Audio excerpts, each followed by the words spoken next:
जय जिनेन्द्र। जय अस्तु जिनेन्द्र। जय जिनेन्द्र। समय सार कलश कर्तव्य कर्म अधिकार हमारा विषय चल रहा है। दूसरा अधिकार है समय सार का। पूर्वरंग और जीवाजीव अधिकार को मतलब अलग अलग क्लासिफाई कर दिया है, लेकिन पूर्वरंग अधिकार को भी जीवाजीव अधिकार में ही गिना जाता है। और उसके अलावा कर्ता कर्म अधिकार आज हम समाप्त कर लेंगे। और एक अंदर से हम लोग को और आपको लगना चाहिए कि एक ऐसा विषय और एक ऐसा अधिकार जो कई बार लोग कर्ता कर्म अधिकार पूरा नहीं कर पाते। कि कर्ता कर्म अधिकार चालू करते हैं लेकिन वो कठिन पड़ता है तो बीच में ही कर्ता कर्म अधिकार को ड्रॉप कर देते हैं। लेकिन हमने और आपने रेगुलर उसको पूरा पढ़ा, उसके सारे कॉन्सेप्ट्स को पढ़े। तो एक बहुत प्राउड की बात है हमारे आपके लिए कि हमने कर्ता कर्म अधिकार पूर्ण कर लिया है। So you should be feeling good about that, you should be proud of your self. ठीक है। कर्ता कर्म अधिकार का अंतिम विषय हमने देखा था पक्षातिक्रांत। और पक्षातिक्रांत विषय समाप्त होने के बाद में आखिरी के जो कलश है वो पूरे अधिकार को समेट रहे हैं, समापन कर रहे हैं। और आखिरी के तीन चार कलश बहुत सरल हैं, अभी आप लोगों ने उसका अर्थ भी किया था लास्ट क्लास में। एक कलश और बचा है 99 नंबर का कलश। उस कलश को और हम आज लेंगे।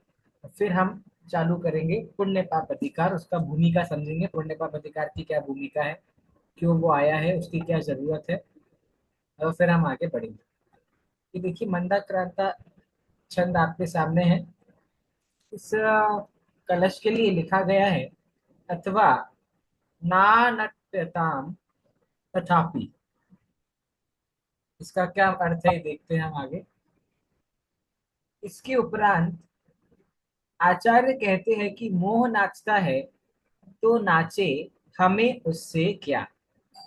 तो समझ आए ये जो लिखा है मोह नाचता है तो नाचे, हमें उससे क्या। क्योंकि 98 नंबर का कलश जो था उसमें हमने यही बात करी थी कि मोह नाचता है इसलिए जीव पर पदार्थों का कर्ता होता है। कुछ याद है कि नहीं, 98 कलश में नाचना शब्द आया था कि नहीं। नाट्यताम ये शब्द 98 कलश में आया था। तो अमरचंद आचार्य किसी शिष्य की तरफ से बोल रहे हैं कि भाई कोई शिष्य अगर ऐसा कहे कि भाई मोह को नाचना है तो मोह नाचे, हमें मोह से क्या। तो इसका उत्तर 99 नंबर के कलश में आ रहा है, इस प्रश्न का उत्तर भी आ रहा है कलश में। और इस अधिकार का समापन भी इस कलश में हो रहा है। अंतिम कलश एक तरीके से इस अधिकार का ये है। चलिए हम एक बार कलश पढ़ लेते हैं। और जैसा आपने पिछले कलशों का अर्थ किया था इसका अर्थ भी आप कर पाएंगे। पहली दो पंक्ति का तो अर्थ कर ही लेंगे, बाकी दो को अगर नहीं भी कर पाए तो कोई बात नहीं। पहली दो पंक्ति का अर्थ आप लोग कर लेंगे। कर्ता कर्ता भवति न यथा, कर्म कर्मापि नैव, ज्ञानं ज्ञानं भवति च यथा, पुद्गलः पुद्गलोऽपि, ज्ञानज्योतिर्ज्वलितमचलं व्यक्तमन्तस्तथोच्चैर्चिच्छक्तीनां निकरभरतो त्यन्तगम्भीरमेतत्। वापस पढ़ रहा हूँ, फिर आपको अर्थ करना है। बाकी दो पंक्ति का नहीं कर पाओ तो चलेगा, पहली दो पंक्ति का अर्थ तो आप लोग ही करेंगे। कर्ता कर्ता भवति न यथा, कर्म कर्मापि नैव, ज्ञानं ज्ञानं भवति च यथा, पुद्गलः पुद्गलोऽपि, ज्ञान ज्योतिर्ज्वलितमचलं व्यक्तिमन्तस्तथोच्चैर्चिच्छक्तीनां निकरभरतो त्यन्तगम्भीरमेतत्। कोई अर्थ कर सकता है ये पहली दो पंक्तियों का। कर्ता कर्ता भवति न यथा, कर्म कर्मापि नैव, ज्ञानम ज्ञानम भवति च यथा, पुद्गलः पुद्गलोपि। बड़ा सरल अर्थ है। संध्या जी कर रहे हैं। हाँ। कर्ता कर्ता भवति न यथा, कर्म कर्मापि नैव। कर्ता कर्ता भवति मतलब होना ना सर। हाँ जी। तो कर्ता कर्ता हुआ मतलब हम्म। न यथा न, नहीं होता। नहीं क्या नहीं होता, होता। सॉरी। हाँ, नहीं नहीं, भवती हाँ, मतलब तो क्या है, होता है। कर्ता होता कर्ता है। भवती। अब न हम्म। यथा मतलब वह नहीं होता। क्या नहीं हाँ, होता। कर्म कर्म कर्म कर्म नहीं होता। मतलब इसका अर्थ ऐसा कि कर्ता कर्ता कर्ता कर्ता कर्म ही नहीं हो होता, सकता है। कर्म कर्ता नहीं होता। बस, कर्ता कर्ता ही होता है, कर्म कर्मी होता है, और कर्ता कभी भी कर्म नहीं हो सकता है। तीन बातें क्लियर हुई। या कर्ता कर्ता होता है, कर्म कर्म होता है, कर्म होता और कर्ता कभी भी कर्म नहीं है। हो सकता। अब कर्ता कर्म अधिकार का समापन हो रहा है। अब तो आपको कर्ता कर्म का मतलब समझ आ गया होगा कि नहीं आया? आ कर्ता क्या गया। होता है, कर्म क्या होता है, पक्का पता है? ठीक है, आगे। ज्ञानम ज्ञानम भवति च यथा पुद्गलः पुद्गलोऽपि। ज्ञान ज्ञान रहता है, पुद्गल पुद्गल रहता है। ज्ञान पुद्गल नहीं होता है, पुद्गल ज्ञान नहीं होता। हाँ, बहुत बढ़िया, ठीक है। ज्ञानम ज्ञानम भवति, ज्ञान ज्ञान होता है, पुद्गल पुद्गल होता है, और अ, यथा पुद्गल मतलब ज्ञान कभी भी पुद्गल नहीं होता। नहीं। अगर हम ज्ञान को ज्ञानी से रिप्लेस कर दे तो भी कोई दिक्कत आएगी क्या? नहीं आएगी। ज्ञानी नहीं। कभी पुद्गल हो सकता है? नहीं। नहीं हो सकता। तो ज्ञानी ज्ञानी होता है, पुद्गल पुद्गल होता है। अब आप इमेजिन करो कि दुनिया भर की सब जितने पुद्गल है ना, हमने पुद्गलों का खुद को कर्ता माना हुआ है। हम्म। बात सही है कि सही है? सही गलत है। का तो ऑप्शन है ही नहीं। सही है ना? हाँ। दुनिया सही भर है। की पुद्गलों को ही तो हमने अपने आप को कर्ता मान रखा है। अच्छा, घर गाड़ी बंगला ये सब छोड़ो, जो हमारे परिवार के लोग हैं, हमारे दोस्त हैं, वो सब पुद्गल हैं क्या? आपके दोस्त, आपके परिवार वाले, आपकी पत्नी, आपके पिता, आपकी माता, आपके बच्चे, वो सब पुद्गल और हैं क्या?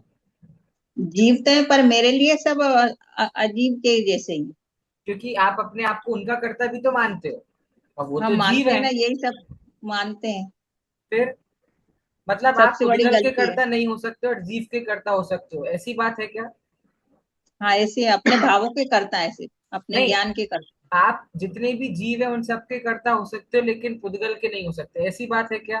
नहीं। नहीं, नहीं, नहीं। किसी के भी नहीं हो सकते। किसी के भी नहीं हो सकते, मतलब खुद के भी नहीं, नहीं। नहीं, ये खुद तो के है। तो कर खुद सकते। के तो हाँ, अपने तो करता अपने है। परिणामों की तो कर्ता मैं हूं ही, करता देखो। है। कर्ता कर्म अधिकार पढ़ लिया तो ऐसा मत कर देना कि भैया मैं किसी का नहीं करता नहीं, नहीं। मैं अपने कर्मों का भी करता नहीं हूँ, तो तुम स्वच्छंद नहीं होके नहीं, बैठ ऐसे तो जाओगे कि अब तो अपने आप मोक्ष हो जाएगा, क्योंकि हमने तो पढ़ा है कर्ता कर्म अधिकार मतलब मैं किसी का करता नहीं हूँ। समय ऐसा सार नहीं बहुत पड़ा। तेजी चीज है। समय सार से ऐसे अच्छे अच्छे जी स्वच्छंदी हुए। आपने बनारसी दास जी को पता है? आप बनारसी दास जी को जानते हैं? वो हाँ। स्वच्छंदी हुए थे कि नहीं समय सार को पढ़ के? हुए। बंद कमरे में अपने आप को नग्न करके एकदम मुनि जैसा अपने आप को आभास करने लगे थे, एकदम बंद कमरे में, और सब वस्त्र वगैरह त्याग करके मस्त रहते थे और एकदम स्वच्छंदी हो गए थे। फिर बाद में उनके हाथ में जब अन्य कुछ छठ खंडागम में बाकी कुछ ग्रंथ लगे, तब गुम्मट उनका साहब। बैलेंस बना। घूमट साहब, ये सब ग्रंथ उनके हाथ में है, तब उनका बैलेंस बना। तो आप लोग भी स्वच्छंदी मत हो जाना, भी करता नहीं तो अब हाथ जोड़ लिया हमने, क्या हमारे करता भी नहीं है?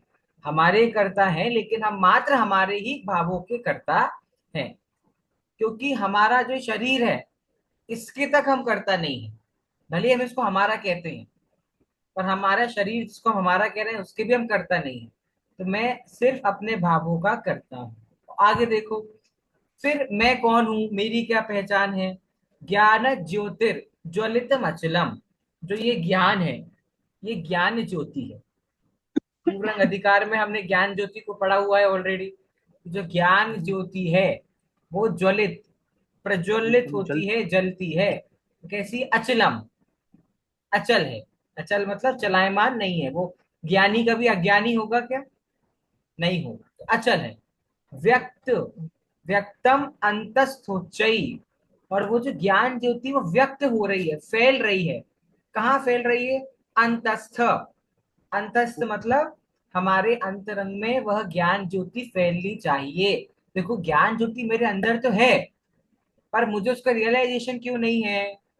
क्योंकि मैं अपने आप को दुनिया भर का कर्ता मान रहा हूं। और जब मैं दुनिया भर से मुझे फुर्सत नहीं है, तो अपने बारे में आप सोचोगे क्या? जैसे कोई कोई बहुत सक्सेसफुल अपनी लाइफ में हो जाता है, कोई खूब बहुत बड़ा अपने लाइफ में करियर हाई पोस्ट पे होता है, तो उसके पता है किस बात पे झगड़े होते हैं घर पे? उसके इसी बात पे झगड़े होते हैं कि तुम्हें पूरी दुनिया के लिए टाइम है लेकिन मेरे लिए टाइम नहीं है। आपने ऐसा सुना होगा, हाँ। अपने पार्टनर के मुंह से आपने ऐसा सुना होगा, या आपने खुद ने बोला होगा, तुम्हारे पास पूरी दिन की दुकान है, तो उनकी पत्नी उससे कहती है तुम्हारे पास दुनिया भर के लिए टाइम है, पूरी दुनिया कस्टमरों के लिए टाइम है, लेकिन मेरे लिए टाइम नहीं है। ऐसा हम्म, सुना है कि नहीं? ऐसा क्यों? क्योंकि हम दुनिया में लगे रहते हैं, तो खुद अपने लोगों के लिए कब टाइम मिले? वैसे ही हम दुनिया की चीजों में, पुद्गलों में इतना हमने आपको कर्ता मान रखा है, तो अपनी ज्ञान ज्योति के लिए हमें कब समय मिलेगा? तो ये कह रहा है कि वो सही। ज्ञान ज्योति जो है वो अचल है, और मेरे अंदर में व्यक्त है। उच्चाई, उच्चाई का हर हमेशा जोर से नहीं होता। उच्चाई मतलब बहुत रूप से, प्रकाश, व्यापक रूप से मेरे अंतरंग में वह ज्योति फैली हुई है। और कैसी है? चित शक्ति नाम, चैतन्य शक्ति। अरे पक्षाधिकार में बार बार हमने पढ़ा ना, मैं चैतन्य मात्र हूँ, चैतन्य मात्र हूँ। तो चित शक्ति नाम निकर भर तो अत्यंत गंभीरम एतत्। अत्यंत गंभीर वह ज्ञान ज्योति, अत्यंत गंभीर मतलब वही चलायमान नहीं है, एक है, अखंड है, और वो सारे नियम जो हम आत्मा पे लगाते हैं वो। निकर भर तो मतलब भरी हुई है, चैतन्य शक्ति से वह ज्ञान ज्योति क्या है? भरी हुई है। तो निकर भर तो उसका भंडार है। तो दो पंक्ति में तो ये हमको कर्ता कर्म का कॉन्सेप्ट क्लियर करा है, दो पंक्तियों में। और आगे की दो पंक्तियों में मैं स्वयं कौन हूँ, क्योंकि अमरचंद आचार्य हैं और इस अधिकार का समापन वो हमें हमारी पहचान करवा के करना चाहते हैं।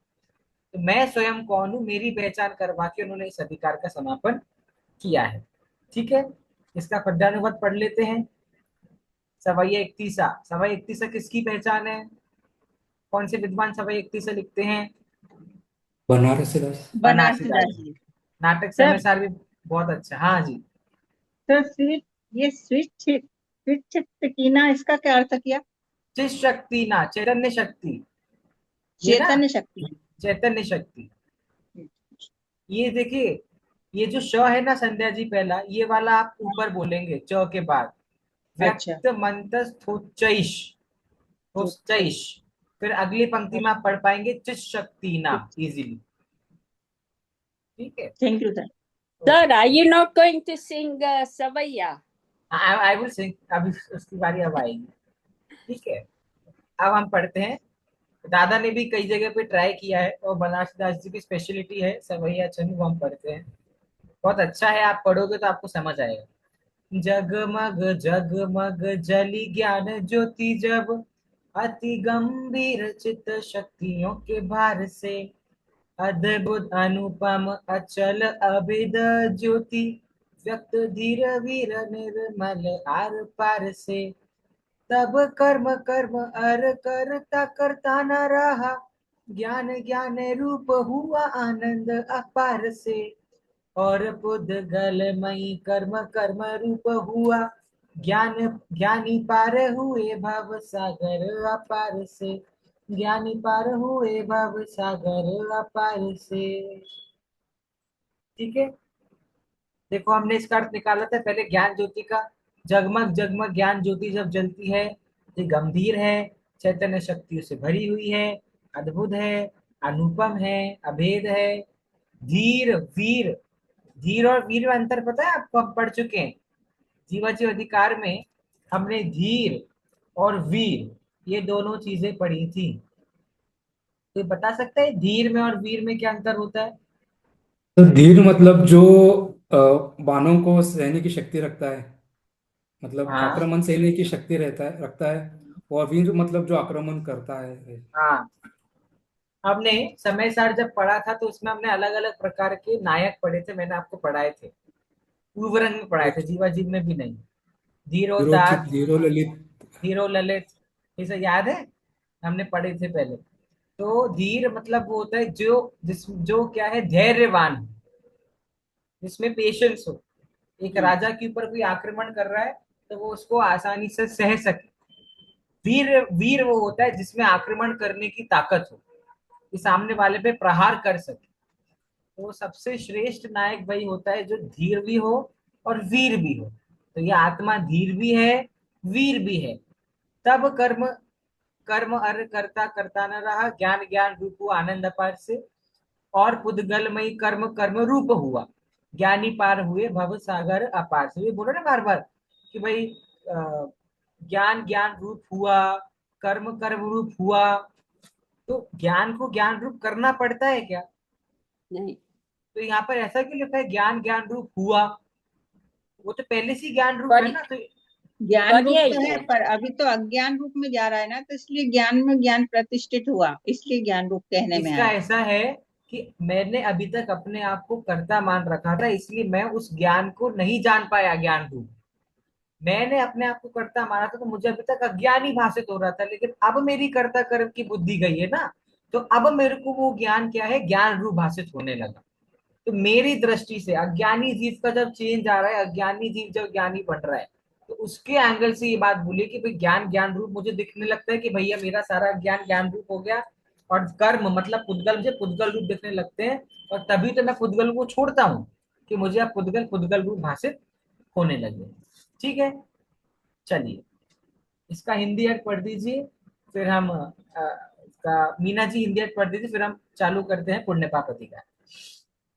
अचल व्यक्ति और अचल व्यक्त और चित शक्तियों के समूह के भार से अत्यंत गंभीर यह ज्ञान ज्योति अंतरंग में उग्रता से इस प्रकार जाज्वल्यमान हुई कि जो आत्मा अज्ञान अवस्था में होता था वह अब कर्ता नहीं होता, और अज्ञान के निमित्त से जो कर्मण वर्गणा रूप पुद्गल कर्म रूप होता था अब वह कर्म रूप नहीं होता।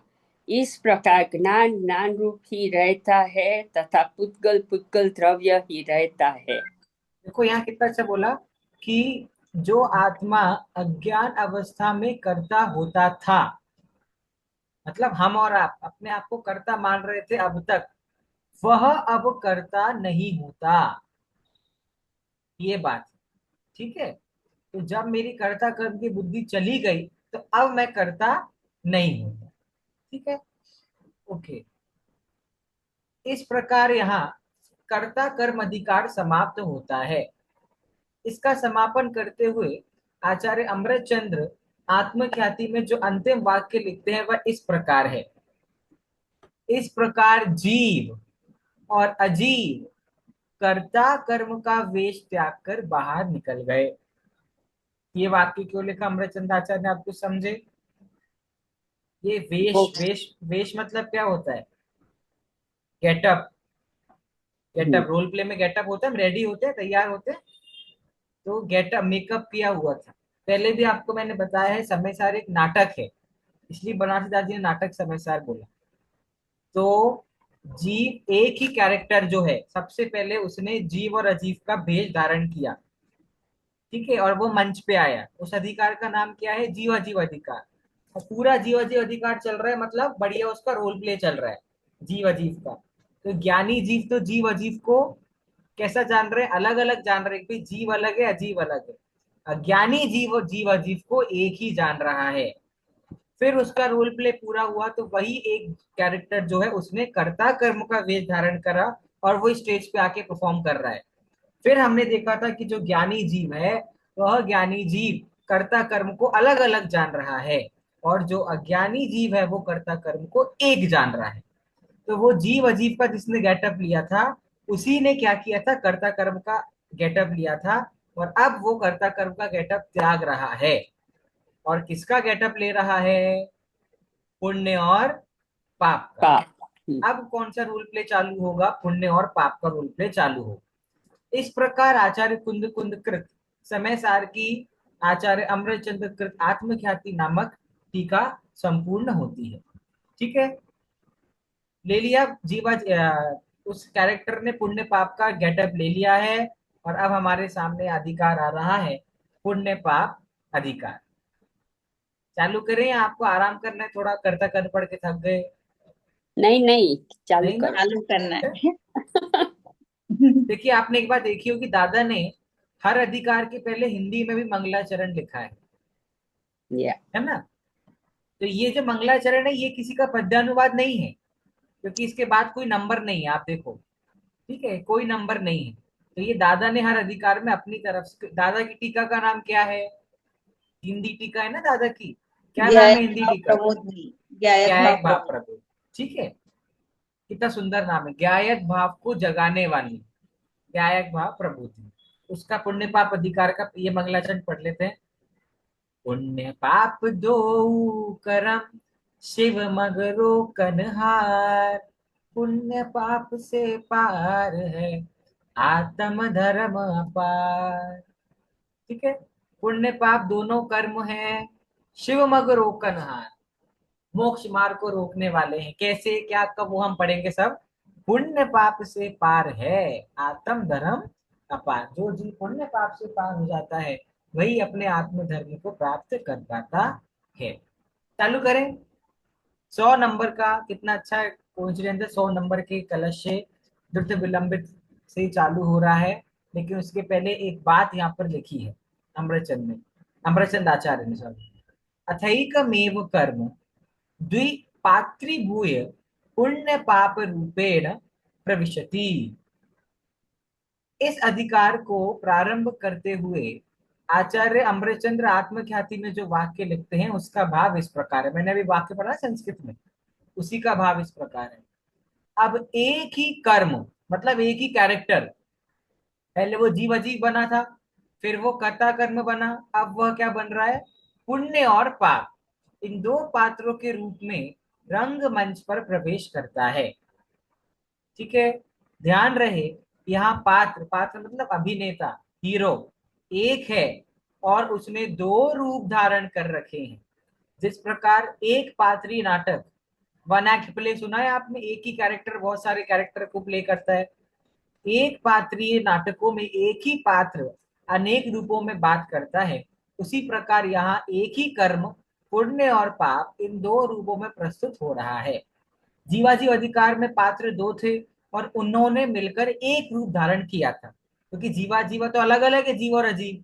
तो एक ही आत्मा एक तो एक ही जीव नहीं बन सकता, तो अलग अलग कैरेक्टर जीव अजीव बने थे। ठीक है, पर यहाँ उससे विपरीत है। विपरीत क्या है कि यहाँ पर एक ही अभिनेता है, एक कर्म है, और उसने पुण्य और पाप ये दो रूप धारण कर रखे हैं। वह यहाँ डबल रोल में है। डबल रोल, देखो दादा ने शब्द का प्रयोग करा, डबल रोल में है। ठीक है, चलिए। 100 नंबर का कलश द्रुत विलंबित छंद है। छंद वाली क्लास देखी क्या आप लोगों ने? आप जिनको देखनी थी उसमें द्रुत विलंबित छंद भी आया था। मैंने एक छोटा सा ऐसी एक्सरसाइज के लिए एक टेस्ट सा बना के भेजा था समय सार का, आपने किया किसी ने?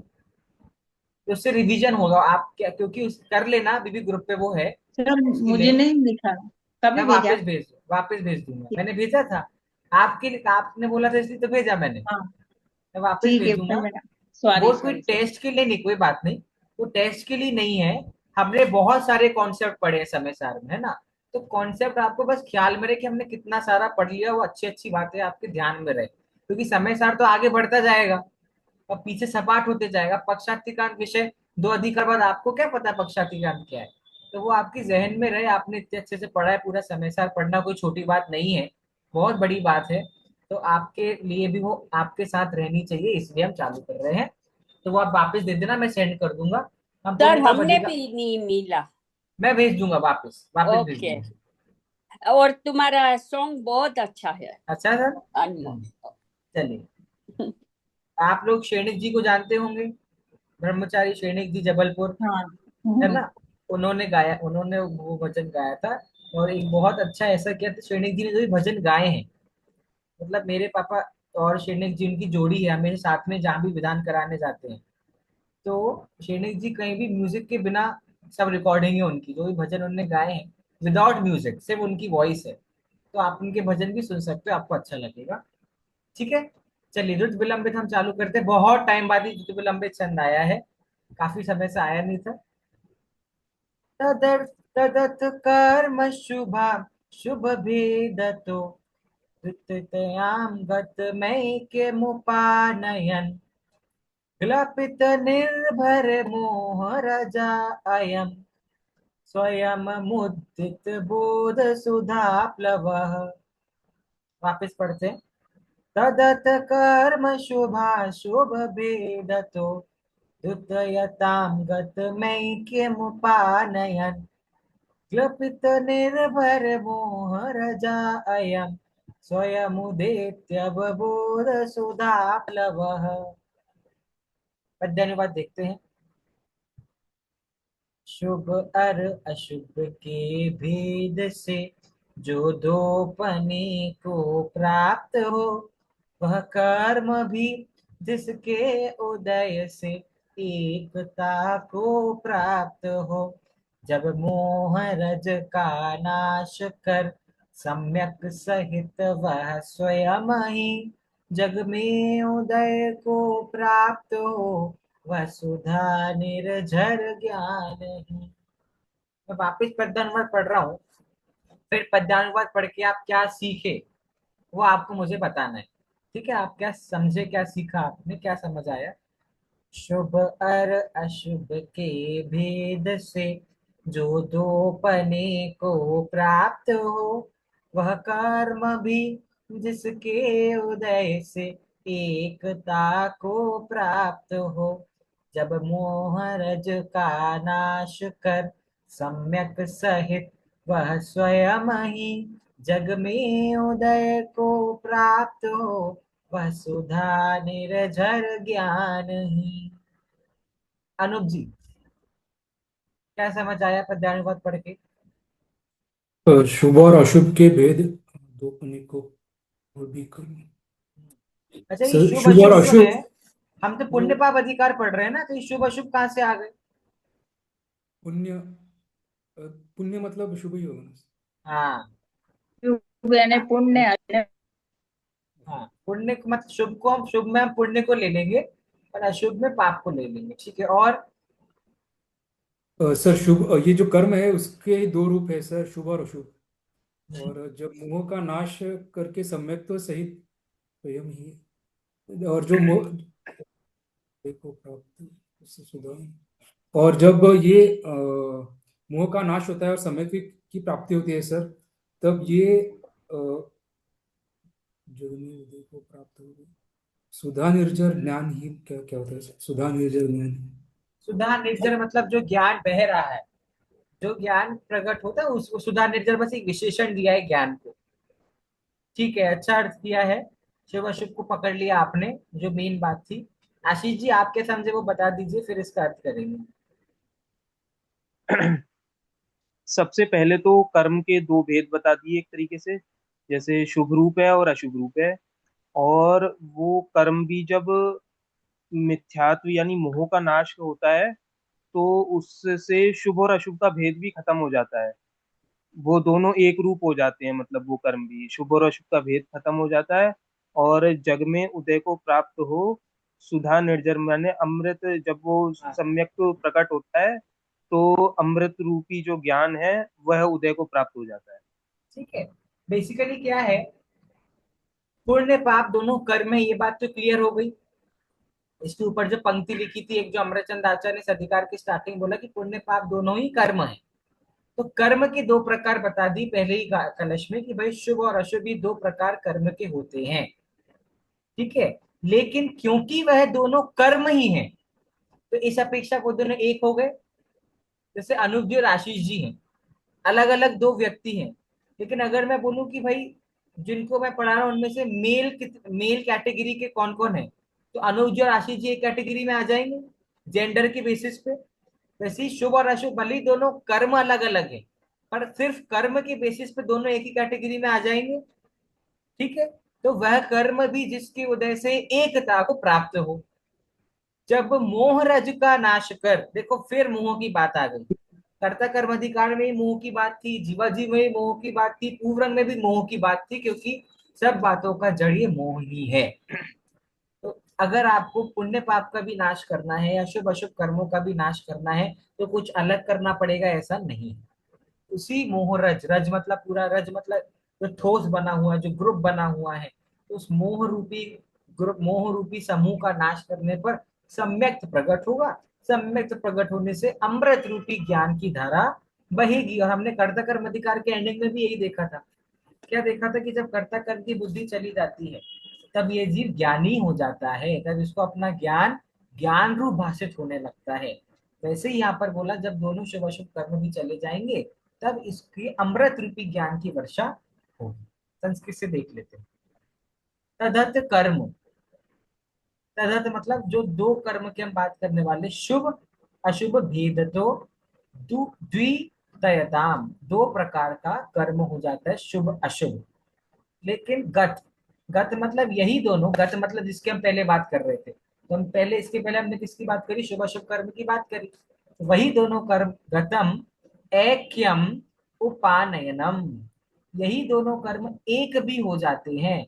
किस अपेक्षा से, कर्म, कर्म की अपेक्षा अगर हम लेंगे तो यही शुभ अशुभ कर्म एक हो जाएंगे। क्लपित निर्भर मोह रजा, क्लपित मतलब गला देना या फिर नाश कर देना, या फिर निर्भर मतलब निर्भर हो जाना। किससे, मोह रजा, मोह से, मोह रूपी समूह को गला देना, मोह रूपी समूह से निर्भर हो जाने से। अयम, स्वयं, अयम मतलब मैं खुद ही, उदेत्य, उदेत्य अवबोध, अवबोध शब्द भी बहुत बार आया है। सुधा प्लवः, मैं स्वयं कैसा हो जाता हूँ, मतलब बोध मतलब ज्ञान, और सुधा प्लवः मतलब अमृत रूपी ज्ञान समान में अपने आप को अनुभव करने लगता हूँ। मतलब दो बातें बताई हैं अलग अलग इसमें। एक बात तो पुण्य पाप अधिकार के रेफरेंस में है कि भाई दोनों भले अलग अलग कर्म है लेकिन कर्म अपेक्षा दोनों एक ही है।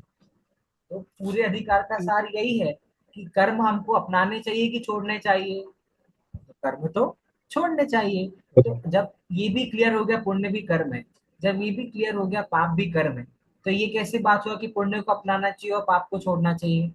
दोनों ही कर्म है, उस अपेक्षा दोनों को ही छोड़ना चाहिए। एक बात तो इस कलश में ये आई, और एक बात ये आई कि उनको, उनका नाश करने के लिए क्या करो। भाई आपने कह तो दिया पुण्य पाप दोनों कर्म है, दोनों का नाश करना है, पर नाश करने के लिए क्या करना है, उनको मोह को गलाना है। मोह का नाश करने से मैं स्वयं, जो मेरा ज्ञान है अमृत रूपी ज्ञान, ज्ञान की विशेषता देखो, समय सार में ज्ञान की खूब महिमा गाई है, बहुत भयंकर महिमा गाई है ज्ञान की। तो ऐसे आपको प्रोजेक्ट दूं, अगर मैं बाद में दूंगा जब समय साथ पूरा हो जाएगा थोड़ा सा, तो एक दो हम काम करेंगे ताकि आप, अभ्यास आपका बना रहे। तो मैंने कहा जितने भी कलशों में ज्ञान की महिमा बताई है वो सब कलश छाट के लाओ, तो उसमें ये वाला कलश आ जाएगा कि नहीं, आ जाएगा। ठीक है, चलिए। अब इसको हमने पढ़ लिया, इसका अर्थ देखिए। अब शुभ और अशुभ के भेद से दो पने को प्राप्त उस कर्म को एक रूप करते हुए जिसने मोह रज को अत्यंत दूर किया कर, देखो ये दोनों बात का रिलेशन है कि भाई सीधा आप चाहो भैया मैं मोह का नाश कर लूं, तो ऐसा नहीं हो सकता। पहले आपको शुभ अशुभ दोनों कर्मों को एक जानना पड़ेगा, और जब आप दोनों कर्मों को एक जान लोगे तब उनके प्रति आप मोह त्याग दोगे। भाई अलग अलग जाना और हम सिर्फ अशुभ को त्याग दें और फिर हमको ज्ञान प्राप्त हो जाए अमृत रूपी, ऐसा नहीं हो सकता। दोनों को त्यागोगे, दोनों को एक रूप जानोगे, फिर उनके, उनके प्रति जो आपका मोह है उसको त्यागोगे, फिर अमृत रूपी ज्ञान को आप प्राप्ति करोगे। ऐसा यह ज्ञान रूप सुधाकर स्वयं ही उदय को प्राप्त होता है। देखो स्वयं स्वयं बार बार इसलिए आ रहा है क्योंकि मुझे कुछ करना नहीं है। इतनी आत्मा की बात होगी तो क्या इधर तक आते आते तो आदमी फ्रस्ट्रेट हो जाता है समय सार से कि बाप रे क्या बार बार बोल रहे हैं, ये करना है वो करना है ऐसा करना है। तो बोल रहे हैं स्वयं ही हो जाता है। आप शुभ अशुभ दोनों को कर्म जानोगे और कर्म छोड़ने लायक है, बस इतना ही तो करना है आपको। तो आप पुण्य को भी हेय जानोगे, पुण्य को भी हेय जानोगे तो आप ज्ञान को प्राप्त करोगे। कुछ करना पड़ा आपको ज्ञान को प्राप्त करने के अलग से, नहीं करना पड़ा, तो स्वयं ही उदय को प्राप्त होता है। अब आ जाते हैं इस अधिकार के फाउंडेशन कलश पे, जो इस अधिकार को की जड़ें रख रहा है। इस अधिकार में क्या बातें हैं और क्या है, बहुत अच्छा बढ़िया इसमें बताया है। मंदा क्रांता छंद है, पढ़ते हैं। एको दूरा त्यजति मदिरा ब्राह्मणत्वाभिमाना धन्यः शूद्रः स्वयमहमिति स्नाति नेत्यं चैव द्वप्येतौ युगपदुदरा त्रिंगतौ शूद्रिकायाः शूद्रौ साक्षादपि च चरतो जातिभेद भ्रमेण। समझे होंगे आप। जैसे काहू चंडाल जो गल पुत्र जानती नहीं, सुना है आपने। एक दिए बाजन को एक घर राख्यो है। मैं कहाँ से पढ़ रहा हूँ ये? बाबा ने कहा यो तेरी बनारसी दास जी का छंद। समय सर बनारसी दा। और जिन्होंने नाटक समय सार नहीं भी पढ़ा हो, आपने वितरा विज्ञान पाठमाला पढ़ी है या तत्व ज्ञान पाठमाला, जो बाल बोध वितरा विज्ञान तत्व ज्ञान पाठमाला है ना, पाठशालाओं में चलती है। इसमें पुण्य पाप नाम का चैप्टर है। उसमें इस जो कलश से इंस्पायर होके जो बनारसी दास जी ने जो पद्यानुवाद लिखा है इस कलश का, वो छपा हुआ है। तो बच्चों को पुण्य पाप पढ़ाते वक्त हम यही कलश पढ़ाते हैं, देखा जाए तो। बस उसको बनारसी दास जी ने जो ट्रांसलेट किया है बच्चों को हम वो पढ़ाते हैं। और आपको अमरचंद आचार्य जो ट्रांसलेट किया हम आपको वो पढ़ा रहे हैं। बड़े हो गए ना आप लोग अब, तो आप अमरचंद आचार्य के शिष्य हो, छोटे बच्चे बनारसी दास जी के शिष्य हैं। ठीक है। देखो इसका पद्यानुवाद दादा ने गोरा छंद में किया है। दोनों जन्मे एक साथ शूद्रा के घर में, एक पला बामन के घर दूजा निज घर में। एक चुए न मध्य ब्राह्मणत्वाभिमान से, दूजा डूबा रहे उसी में शुद्र भाव से। जाति भेद के भ्रम से ही यह अंतर आया, इस कारण अज्ञानी ने पहचान न पाया। पुण्य पाप भी कर्म जाति के जुड़वा भाई, दोनों ही हैं हे मुक्ति मार्ग में भाई। समझाने की जरूरत नहीं होगी वैसे, लेकिन फिर भी समझाना तो पड़ेगा। इस अधिकार की यही तो बात है। वापस पढ़ते हैं एक बार पहले कलश पढ़ते हैं, फिर पद्यानुवाद पढ़ते हैं, फिर समझेंगे। एको दूरा त्यजति मदिराम ब्राह्मणत्वाभिमाना, धन्यः शूद्रः स्वयमहमिति स्नाति नित्यं तयैव। द्वावप्येतौ युगपदुदरार् निर्गतौ शूद्रिकायाः, शूद्रौ साक्षादपि च चरतो जातिभेद भ्रमेण। पद्यानुवाद। दोनों जन्मे एक साथ शूद्रा के घर में, एक पला बामन के घर दूजा निज घर में। एक छुए ना मध्य ब्राह्मणत्वाभिमान से, दूजा डूबा रहे उसी में शूद्र भाव से। जाति भेद के भ्रम से ही यह अंतर आया, इस कारण अज्ञानी ने पहचान न पाया। पुण्य पाप भी कर्म जाति के जुड़वा भाई, दोनों ही हैं हे मुक्ति मार्ग के भाई। दादा भी गजब है।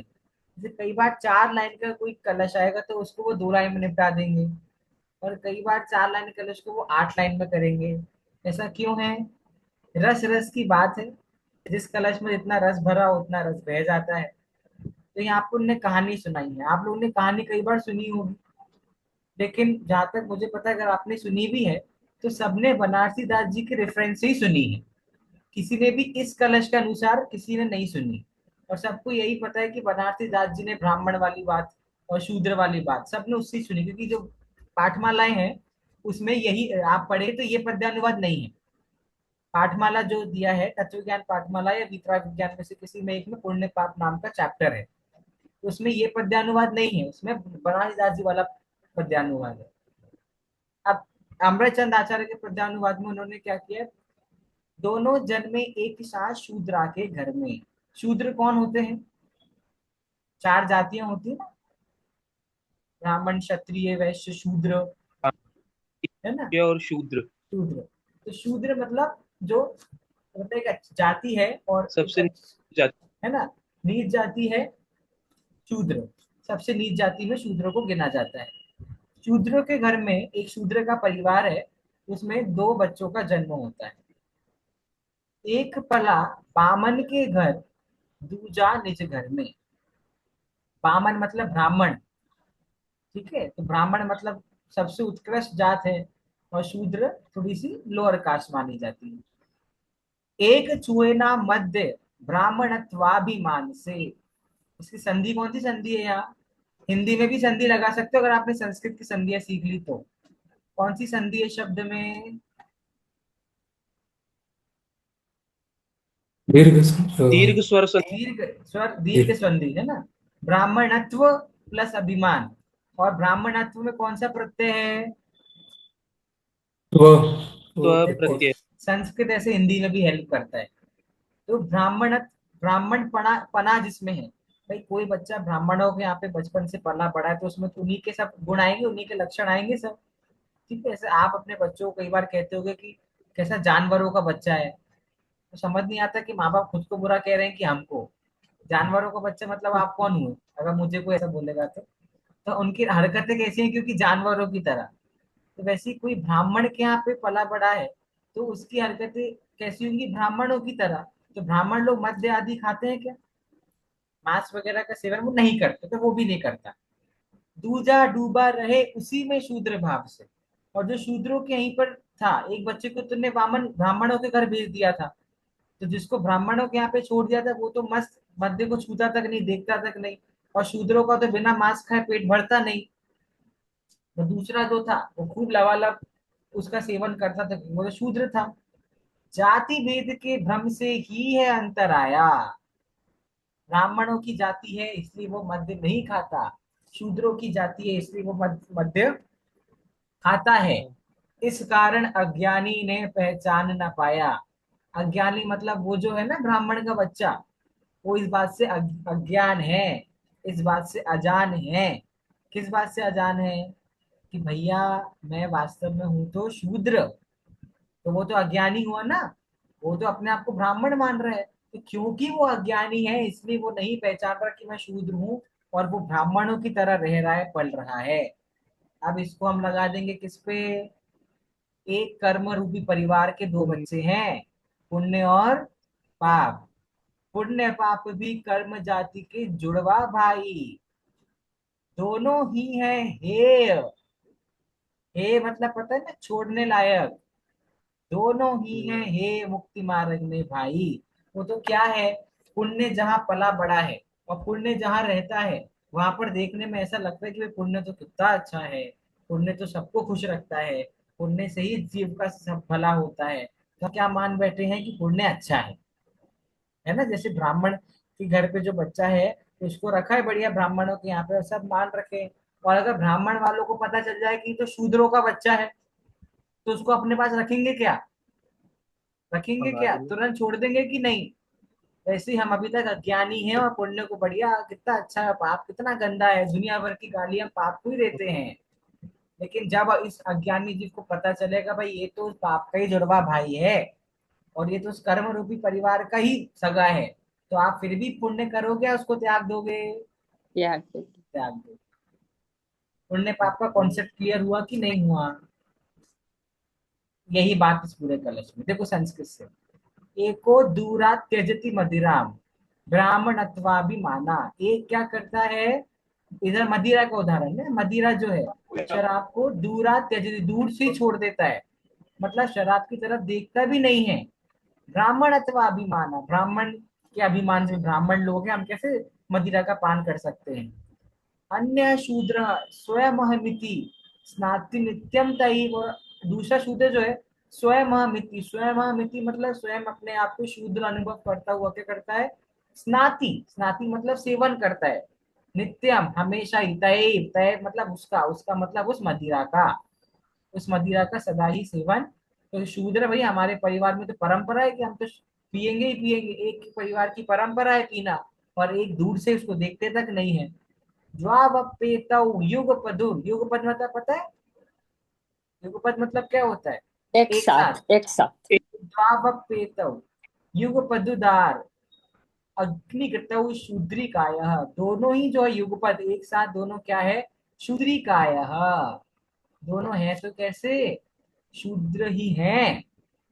शूद्रौ साक्षात दपित चरितो जाति भेद भ्रमेण। शूद्र साक्षात रूप से स्वादि, साक्षात रूप से शूद्र होने पर भी उसके लक्षण इससे अलग क्यों है? जाति भेद भ्रमेण, जाति के भेद में जो भ्रम हो रहा है, उसके कारण से ही उन दोनों में अंतर आ रहा है कि भैया वो अपने आप को ब्राह्मण मान रहा है तो अपने आप का उस तरह से सेवन कर रहा है, और एक अपने आप को शूद्र मान रहा है तो उस ऐसा सेवन कर रहा है।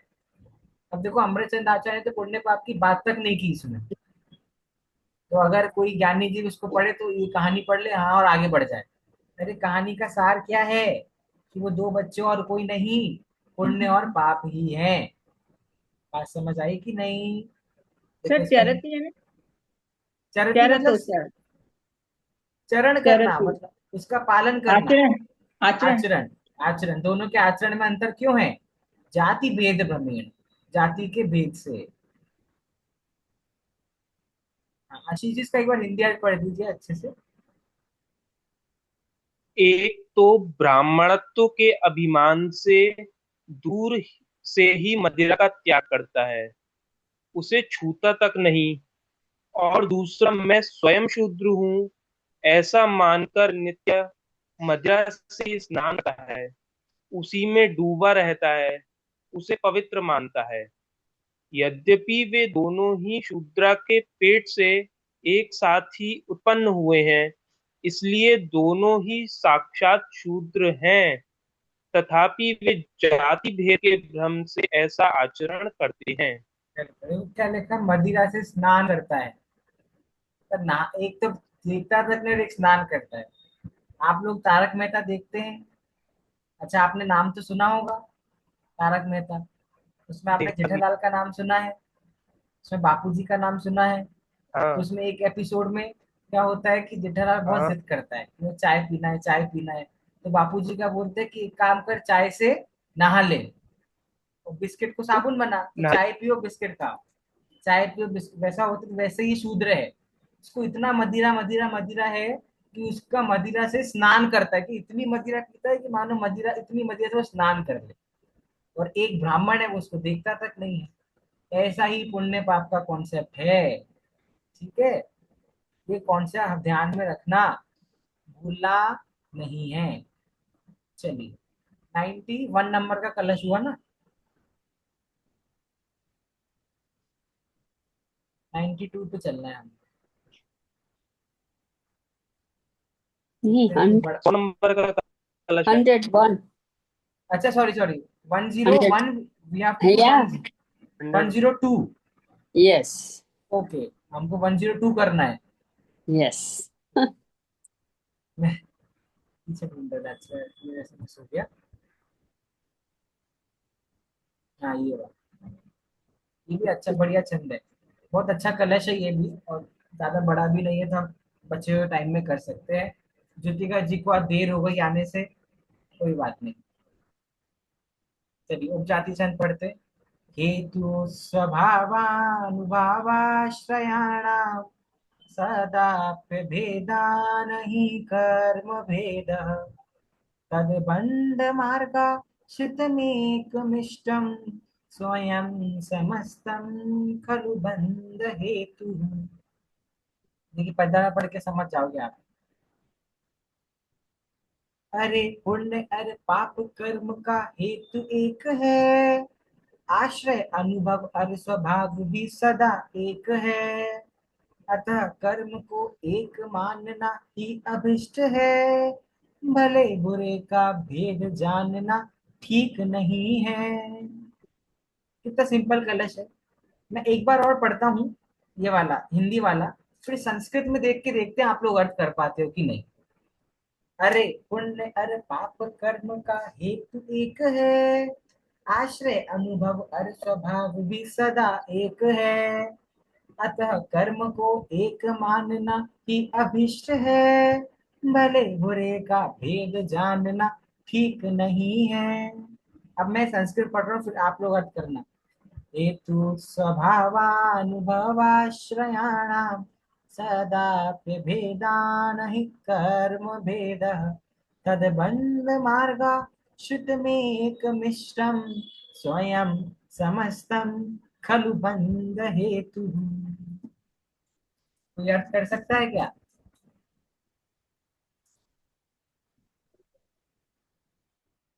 संस्कृत से? मैं कर दूं? मैं करता हूँ। अनुप जी ट्राई कर रहे हैं क्या? हाँ, सब चलिए। पुण्य और पाप का हेतु हम्म। हेतु एक ही है सर, कि वो कर्म स्वभाव है। ठीक है। और उसका आश्रय, आश्रय आश्रय अनुभव और स्वभाव, उसका आश्रय भी आश्रय एक ही है। आश्रय हाँ। भी एक ही है। तो कर्म को एक मानना अभिष्ट है। क- और भले बुरे का भेद करना वो सही नहीं रहेगा। सही नहीं पुण्य है और पाप बस। में हाँ, पुण्य पाप में भेद करना सही नहीं रहेगा। सही नहीं, बस यही बात आई है। देखो, हेतु स्वभावानुभावाश्रयाणाम। हेतु मतलब कारण, स्वभाव, उनका अनुभव और उनका आश्रय। चार चीजें क्या गिनाई? हेतु, स्वभाव, अनुभव और आश्रय। ये चार चीजें पता होनी चाहिए। हेतु मतलब होता है कारण, स्वभाव मतलब उनका स्वभाव, नेचर, अनुभव मतलब उनको जब हम पुण्य हो चाहे पाप हो दोनों को अनुभव करेंगे तो दुखी मिलना है, और आश्रय मतलब दोनों जिसके ऊपर आश्रित है। सदाप्य भेद, सदा अपि भेदान ही कर्म भेद। ये जो चार चीजें हैं, इनके आधार पर क्या है, कर्मों का भेद हो सकता है। कर्म मतलब पुण्य और पाप का हेतु, स्वभाव, अनुभव, आश्रय, इन चार चीजों के आधार पर कर्मों का भेद हो सकता है। लेकिन तद बंध मार्गा श्रुतम एकम इष्टम। लेकिन तद बंध मार्ग, दोनों ही कैसे हैं? मोक्ष मार्ग में बंधन है, मोक्ष मार्ग को रोकने वाले हैं। दोनों का आश्रय भी एकम, एक है।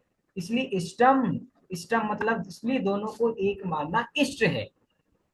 ज्योतिका जी पुण्य पाप अधिकार पढ़ रहे हैं, तो पुण्य पाप अधिकार में जो बात आ रही है 102 में, कि भाई दोनों ही मोक्ष मार्ग को रोकने वाले हैं, इसलिए दोनों एक से ही हैं, इसलिए दोनों को एक मानना इष्ट है। स्वयं समस्तम खलु बंध हेतु, क्योंकि इनका सब कुछ एक सा ही है, बंध, हेतु, ये सब इनका एक सा है। देखो पद्य नंबर देखो, अरे पुण्य और पाप कर्म का हेतु एक है। हेतु एक मतलब दोनों का कारण क्या है? कर्मोदय, कर्म का उदय, इसलिए पुण्य पाप है। आश्रय अनुभव, अरे स्वभाव भी सदा एक है। ये दोनों आश्रित एक से हैं, इन दोनों का अनुभव करो तो एक सा लगता है, और स्वभाव भी दोनों का एक सा है कि दोनों संसार में घुमाते हैं। अतः कर्म को एक मानना ही अभिष्ट है। इसलिए हमें कर्म को कैसा जानना चाहिए? एक ही जानना चाहिए, कि भाई भले बुरे का भेद जानना, भाई पुण्य जो अच्छा है, पाप जो बुरा है। ऐसा आप डिफरेंस करोगे ये ठीक नहीं है। आप में से कितने लोग पुण्य को अच्छा मानते हो? चलो इसमें बात करता हूँ, इसका अर्थ कर दूं पहले कलश का, फिर इस पे हम डिस्कस करते थोड़ा सा, फिर क्लास खत्म करेंगे। चलिए ज्योतिका जी आए तो उनकी आवाज सुन लेते हैं। इस कलश का हिंदी अर्थ पढ़ दीजिए। हेतु, स्वभाव, अनुभव और आश्रय, इन चारों का सदा ही अभेद होने से कर्म पुण्य पाप में निश्चय से भेद नहीं है। इसलिए निश्चय से समस्त कर्म पुण्य पाप बंध मार्ग के आश्रित है और बंध के कारण है। इस कारण कर्म एक ही माना गया है, मानना योग्य है। योग्य, देखने लिखा मानना योग्य है, एक ही माना गया है, और आप लोग भी एक ही मानो, ऐसा अमृतचंद आचार्य कह रहे हैं। अब मैं क्या कह रहा हूँ, कि ये जो पुण्य पाप हैं, आप इनको अलग अलग मानते हो कि एक मानते हो अपने नॉर्मल डेली लाइफ में? क्योंकि हमने इतनी सारी बातें पढ़ी और आप अभी तो हाँ कह रहे हो, हाँ हाँ पुण्य पाप तो एक है, एक है। नहीं, पुण्य पुण्य पुण्य पुण्य को भला और अच्छा पाप को लगता बुराई है और जानते हैं। पाप। पक्की बात। वही बात पाप क्या है, समय साल कह रहे हमने हैं। पढ़ लिया और हमने किताब बंद करके रख दी, इसलिए तो हमारा कल्याण नहीं हो रहा। हम कहते हैं हम इतना धर्म कर रहे हैं, 50 साल से मंदिर जा रहे हैं, पर हमारा कल्याण क्यों नहीं हो रहा? क्योंकि हमारा कल्याण किताब तक ही है, जिनवाणी बंद और हम बोल। अब इस पे सोचो कि भाई यहाँ पर लिखा है पुण्य पाप एक है, पर क्या मैं एक मान रहा हूँ? यही तो मेन समय सार का एसेंस है, यही प्रैक्टिकल ग्रंथ है, ये थ्योरेटिकल थोड़ी ना है। मैं नहीं एक मान रहा। अच्छा अभी मैं कह दूं आपको, जो दो आंखें मिली हैं, आपके हाथ पैर सही हैं, आपके पास नौकरी है, आपके पास अपना पूरा हंसता खेलता परिवार है, आज आपके पास पैसा है, आज आपके ऊपर छत है, ये आज आप निरोगी हो, निरोगी मतलब कोई बीमारी आपको नहीं है, ये सब पुण्य की उदय से है कि पाप की उदय से? पुण्य। बोलो पुण्य। और अभी आपको कोई डिसेबल्ड दिख जाए, या किसी के पास घर नहीं है, जो स्लम एरियाज में झोपड़ियों में रहते हैं, आज किसी के पास अपने पिता नहीं है, माता नहीं है, they don't have their family with them, हम क्या देख के बोलते हैं? पाप। कैसा पाप का उदय है। तो पुण्य अच्छा है, अच्छा नहीं है, किसने बोला ये बात? अभी जो मैंने आपको जो एग्जाम्पल दिए, इसमें तो पुण्य वाले ही अच्छा हुआ ना। अच्छा ये सब छोड़ो, आपको समाचार सुनने मिल रहा है जिस समय पे लोग कषायों में लगे हुए हैं, उसमें आप 1 घंटा समाचार कलश सुन रहे हो आज के समय में, ये पुण्य का उदय है कि पाप का उदय है? पुण्य का। आपको ऐसे देश में आपका जन्म हो गया कि जिस देश में जैन धर्म की एक प्रॉपर कॉन्स्टिट्यूशन में एक मान्यता है, आप फ्रीली अपने रिलीजन को फॉलो कर सकते हो, आप मंदिर डेली जा सकते हो, और मंदिर में भी आपको जैसे, क्योंकि जैनों में भी अलग अलग भेद हो गए हैं, तो आपको जो चाहिए, जो पद्धति चाहिए, जैसा नियम कानून चाहिए, आपको वैसा नियम कानून मिल गया, तो आप पुण्यशाली हो कि नहीं हो? पुण्यशाली। तो फिर आप क्यों पुण्य को एक पाप जैसा बुरा कह रहे हो? सारी बिकॉज वो बंद करता है। तो आपको क्या दिक्कत, आप अभी मैं कहती फिर आप पुण्य को ऐसा कहो ना कि बंद करता है, तो वो वैसे बुरा है लेकिन मोक्ष पाप जितना मोक्ष बुरा नहीं है। मोक्ष मार्ग में ऐसा, बाधक है। मोक्ष मार्ग हाँ। में मोक्ष मार्ग साधक में नहीं। बाधक। ये तो आपने एकदम ऐसी बात कर दी कि डिप्लोमेटिक वाली बात। देखो, मैं चलो आप लोग कह रहे हैं ना जैसे बाधक है, तो मैं कह रहा हूँ ना कि पाप पुण्य को आप बुरा बोलो, लेकिन हमने ये नहीं पढ़ा कहीं भी कि पुण्य बुरा। हम जब से क्या पढ़ रहे हैं, पाप के जितना ही पुण्य बुरा है, पाप के जितना ही पुण्य है, दोनों को हमने बराबर पढ़ा है। पर ये बात तो कहीं से कहीं तक लागू नहीं हो रही। जिसके पास पाप कर्म को दे, उसके पास, उसके आज हाथ पैर सही नहीं है, आज उसके पास माता पिता नहीं, उसके पास परिवार नहीं है, और हम पुण्यशाली इसलिए हमारे पास सब कुछ है, तो हम कैसे पुण्य को पाप के समान बुरा कह रहे हैं? इतना आसान नहीं है। कर्ता कर्म जितना से सरल लगता है, पर इतना आसान, कर्ता कर्म को तो मान लोगे इजीली कि हाँ भाई कर्ता मानने से मैं दुखी हूँ, पुण्य को कौन बुरा कहेगा? जब आपके पास दिन से रात तक सब कुछ फैसिलिटी आपको मिल रही है, गर्मी में आपके पास एसी है, ठंडों में आपके पास हीटर है, गरीबी में आपके पास पैसा है, ये पुण्य के कारण है ना सब कुछ, कि पाप के कारण है? पुण्य के कारण है ना। तो आप पुण्य किस के हद से कारण पुण्य को पाप के समान बुरा बोल रहे हो? ये सोचने वाली बात है कि नहीं? इतना है। आसान, ये एक्सेप्ट पढ़ना आसान है पुण्य पाप अधिकार। बराबर एक्सेप्ट करना जिसने बहुत कर्ता मुश्किल है। कर्म पढ़ लिया उसके लिए तो सारे अधिकार सरल है अब आगे, लेकिन पुण्य पाप को एक्सेप्ट करना मुश्किल है। पुण्य की कैसे, मिठास तो इतनी भरी है। कैसे आप मानोगे ये बात कि जो पापी व्यक्ति आपके सामने कोई दिख जाए और आप कहो कि भाई ये और मैं समान है?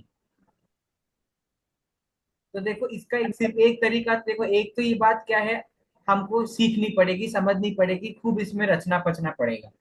फिर भी एक बेस लेवल पे इसका सॉल्यूशन ऐसा निकाल सकते हैं कि भाई पूर्व भव में हमने जैसा जो कुछ हमारे हमने कर्म किया, उसके अनुसार हमको जो मिलना था मिल गया, वो सब हमारे पूर्व कर्म के अनुसार है। ऐसा बोलने से क्या है, आपने अपने पुण्य पर अहंकार नहीं किया, और आपने सारा का सारा बर्डन किस पर डाल दिया, आपके पूर्व भव में, कि पूर्व भव में मैंने जैसे जो कर्म किए हैं, स्वयं किए जो कर्म शुभाशुभ फल निश्चय ही वे देते, तो मैंने जो कर्म किए हैं पूर्व भव में, उसके अनुसार आज मुझे सब कुछ मिल गया है। ठीक है, लेकिन अब मैं फिर से यही सब चाहता हूं कि आगे, अब मेरे में इतनी बुद्धि आई कि अब मैं भैया, अब मुझे और पुण्य नहीं चाहिए, मतलब क्योंकि आपके कर्म, आप मोक्ष मार्ग में लगोगे तो अपने आप आपको सातिशय पुण्य, पुण्य का बंध तो हो गई, पाप का बंध थोड़ी ना होगा। कोई जी मोक्ष मार्ग में लगा है तो आपको पाप का बंध होगा क्या? आप समय सार का अध्ययन करो तो आपका कुछ बुरा होगा क्या? नहीं। लेकिन वो डिफॉल्ट से आपके साथ हो जाएगा। लेकिन आप अगर दृष्टि ये रखो कि भाई मैं ग्रंथ क्यों पढ़ रहा हूँ, क्योंकि मुझे पुण्य मिलेगा, तो नहीं। ये गलत मान्यता हो जाएगी। देखो अभी आपके पास जो आ गया और आपके बगल वाले के पास नहीं आया, तो वो हमारे हमारे पूर्व कर्मोदय के अनुसार है। लेकिन अब आगे की बात करना है, तो आगे भैया मेरा लक्ष्य सांसारिक विषय भोग नहीं है, मेरा लक्ष्य मोक्ष है, तो वहां पर मुझे ये पुण्य नहीं आने देगा। तो आगे मेरा लक्ष्य तो क्या है, मैं मोक्ष को अपना लक्ष्य रखूंगा, तो मैं उसके लिए काम करूंगा। उस रास्ते में जो पुण्य होना होगा होगा, जो पाप होना होगा होगा, लेकिन मुझे पुण्य जितना भी अच्छा मिल गया हो, मुझे संसार में ही रख रहा है, मोक्ष तो नहीं ले जा रहा। तो मेरे पूर्व कर्मों के अनुसार जो मुझे मिल गया, लेकिन अब मेरी दृष्टि उस मोक्ष की तरफ है, तो अब मैं उस मोक्ष के लिए काम करूंगा। रास्ते में जो पुण्य मिलना है, जो सातिशय पुण्य मिलना है, जो पाप मिलना है वो मिलेगा, वो सब मेरे कर्मों पर डिपेंड करता है। लेकिन मेरा लक्ष्य मोक्ष है, और मोक्ष प्राप्त करने की सबसे पहले मुझे समझना पड़ेगा कि ये पुण्य काम नहीं आएगा उसमें। ये पुण्य मुझे संसार में तो फैसिलिटी दे देगा, इस भव की फैसिलिटी दे देगा, लेकिन मेरे भव भव की फैसिलिटी मुझे से मोक्ष ही दे सकता है, उसके लिए मुझे पुण्य को ही जानना पड़ेगा। ये मैंने आपको सिर्फ एक बटर मेथड मतलब एक सिर्फ समझाने के लिए बताया कि आप कैसे अपने पुण्य को ना कोसते हुए पुण्य को अच्छा भी नहीं जाने, और अब आपको मोक्ष मार्ग पे लगना है। लेकिन हम जैसे जैसे पुण्य पाप अधिकार पढ़ेंगे, ये पूरी प्रोसेस है। आप कलश समझ जाओ, कलश में कोई कठिन बात नहीं है, लेकिन हर कलश के साथ आपको ये सोचते मजबूर होना है कि सच में पुण्य है। आपको उस बारे में चिंतन करना है। और पुण्य पाप अधिकार समाप्त होते होते हम इतने जटिल हो जाएं उस इस श्रद्धान में कि हाँ भाई, पुण्य मोक्ष मार्ग में साधक नहीं है, तो मैं पुण्य की प्राप्ति के लिए कोई काम नहीं करता और मैं मोक्ष की प्राप्ति के लिए अपने सारे प्रयत्न कर रहा हूँ। ठीक है, तो आगे हम अधिकार पढ़ेंगे तो आपके मन में ये भावना होनी चाहिए। इस भावना से इस अधिकार को पढ़ेंगे तो आपको ये एक रियलाइजेशन का एक थेरेपी सेशन आपका हो, जिसको आज की भाषा में कहते हैं ना, ये वो हो जाएगा। ठीक है, इस बारे में सोचिए, और इस सोच के साथ हम हमारे कलश को आगे बढ़ाएंगे 103 नंबर से। कर्ता कर्म अधिकार की रिकॉर्डिंग जैसी जब भी होनी होगी मैं आपको बता दूंगा।